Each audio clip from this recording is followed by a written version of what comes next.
Hi, this is Eric Piety with South Bay Mediation. Today I'm going to give you a brief overview of the divorce mediation process so that you might have an idea of what to expect.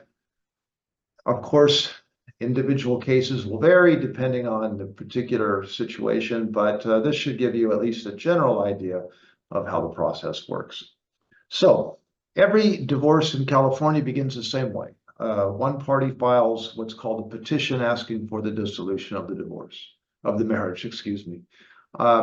There is no legal advantage to being the petitioner or being the other party who's called the respondent. It's simply the way our legal system is arranged that one party has to initiate the process. So the petition gets filed, it makes no decisions, it simply opens your case so that you can move forward. The petition will say everything's yet to be determined. We prepare your petition, we file it for you. There is a $435 court filing fee that goes along with the filing of the petition. That is the only filing fee that you absolutely will have to pay during your divorce. Depending on other variables, you may or may not have additional court fees, and we can talk about that further in a consultation. Once the petition's been filed, the other party has to be served. This can happen electronically through email now. That's the simplest way to handle things in this modern day. The recipient simply DocuSigns a form that he or she received their copy, and that's considered to be evidence of service. And at that point, the court gets jurisdiction. That's when your 6-month waiting period begins. So California has a 6-month waiting period before you can actually be divorced. That does not mean that you have to slow down your process. You could have a full agreement completed in 1 month, 2 months, 3 months, whenever you're ready. And once the final paperwork is filed, the court will process it and sign off. But if 6 months have not yet passed, you will still be married until that 6-month date comes. If 6 months have already passed, the divorce becomes effective immediately. So back to the beginning. The petition gets filed, petition gets served, and now we're getting into our mediation time. At this point, everybody has to gather all the financial information that's necessary. They call this financial disclosure. So even in mediation, financial disclosure is absolutely required. Any divorce in California has to complete financial disclosure before you can complete your divorce.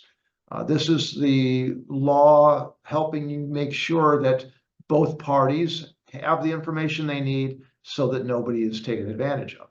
So we gather the financial information until both of you are satisfied that you have all of the financial information you need in order to go forward. We help with that process. I will walk you through those details until you're satisfied. At that point, we begin to talk about 4 areas that must be handled, assuming you have minor children, 2 areas if you don't have minor children. So the first, for all divorces, we have to divide assets and debts that were gained during the marriage. My role during this time is, number 1, to educate both parties about the laws and guidelines and to help you see your options for handling each of these areas. So with assets and debts, we're looking at what the law says about community property versus separate property. And then once you've established what your community property is, what are your options for dividing? There are many ways to structure a fair division of assets aside from just chopping everything in half. You can make deals. One person keep a house and buy the other person out. You might choose to own the house together for a period of time. You might choose to maintain it as a rental, as business partners in the future. Anything is possible, quite frankly. It depends on what the 2 of you feel is necessary. Many people need to sell the marital home in order to have the cash to move forward with their lives, but other people may choose other options depending on the details. There are obviously a lot of other assets that get involved depending on your life. Retirement plans, pension plans, 401ks, deferred comp plans. We are experts with all of these. We know how to handle the qualified domestic relation orders that are required for dividing those kinds of plans. We can describe your options again for handling that, whether you divide retirement plans, you try to make them equal for both parties, or you make, again, any kind of a settlement that the two of you feels is fair. One person may keep a home, another person keeps their 401k. Again, it all depends on the details and the numbers. When it comes to other assets, business assets, you may have a business that's owned within the family. Perhaps one of you is self-employed. Perhaps you have complicated stock options, what they call restricted stock units, RSUs. We work with a lot of SpaceX people who have these complicated ways of being compensated by SpaceX, and as well as other companies that do the same.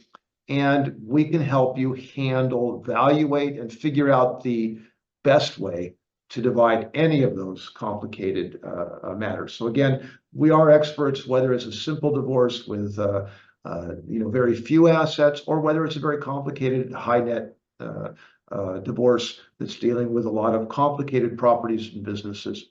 Either way, we'll walk you through step by step so that we can get to a final agreement that you both are satisfied with. So again, I started out with assets, number one. Number two is spousal support. That also has to be dealt with in some manner, whether you're going to have spousal support or not. And if you are going to have spousal support, what are the details? How much, how long, how might it change in the future? Again, my job, educate. Number one, what does the law say? What are the guidelines for spousal support? How does that relate to your particular situation? Number two, what are your options? How are the different ways and variables of handling spousal support? How do they apply to you? And what's the best option in your particular situation? Next, we have matters of the children. So the first two, again, are in every divorce. You must handle assets and debts and spousal support. The last two are involving minor children. If you have minor children, then we need to discuss parenting. Develop a parenting plan, how you're going to share your custody, your parenting time with the children, how decisions will be made going forward. And finally, child support. The court requires that we calculate child support using this court calculator that's provided in California. We have it. It's a program called the DISO Master that we use, and we will calculate child support according to your incomes and the time that you're responsible for your children. Once you know what the state guideline for your child support is, you are free to follow that guideline or to make any other arrangement that the two of you think works better. But we must go through the process, and we must include that calculation in your final paperwork, or the court will not accept your final judgment.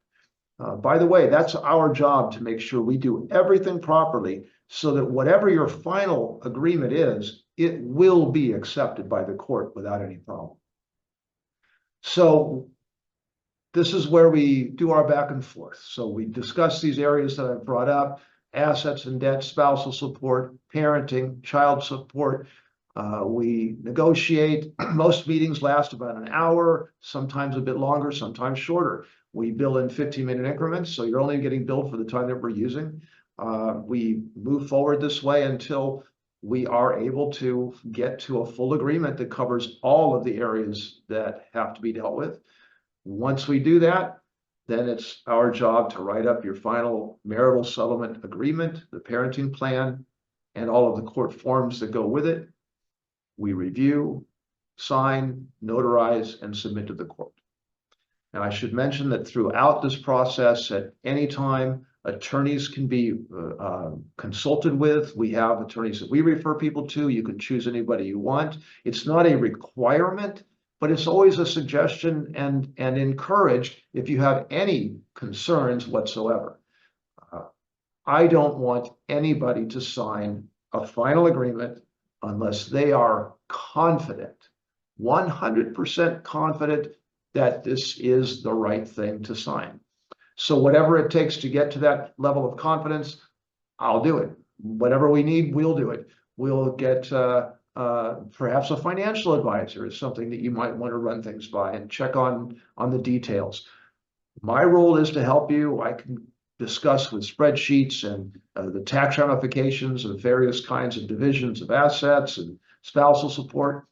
But when it comes to, calculating the actual numbers of, what's your tax going to be? What's your tax bracket? What's the capital gains going to be on the sale of the house?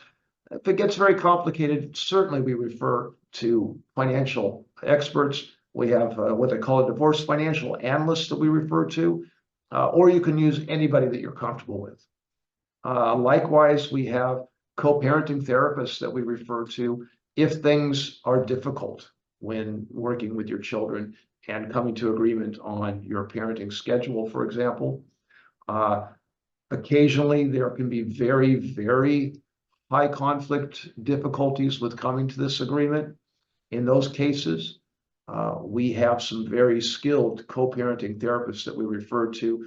These are people who have been working in this field for decades and who are excellent at bringing people to some sort of agreement to keep them out of court when it comes to your children. Court should be the last resort. It's destructive for a family, it's destructive for children, and should only be a very last resort if you feel that it's the only way to save your kids. Otherwise, we beg you to stay within the mediation process, as hard as it might be, until we can get to a resolution. Once we get to a resolution of all of these areas, and again, we sign and notarize and file with the courts take about 6 to 8 weeks to process your paperwork. And at that point, you're finished. The court will sign off on whatever you've agreed to. We will do the paperwork properly to guarantee that that happens. We've done over 600 divorces in the last 15 years. Over 600 divorces in the last 15 years. This is all that we do at South Bay Mediation. Thank you for your time. I look forward to speaking to you in a free consultation, and we can discuss your situation a little bit further and see how we might help. Please feel free to either schedule that free consultation online or reach out with a phone call or use our contact information on the webpage, and we'll look forward to speaking with you soon.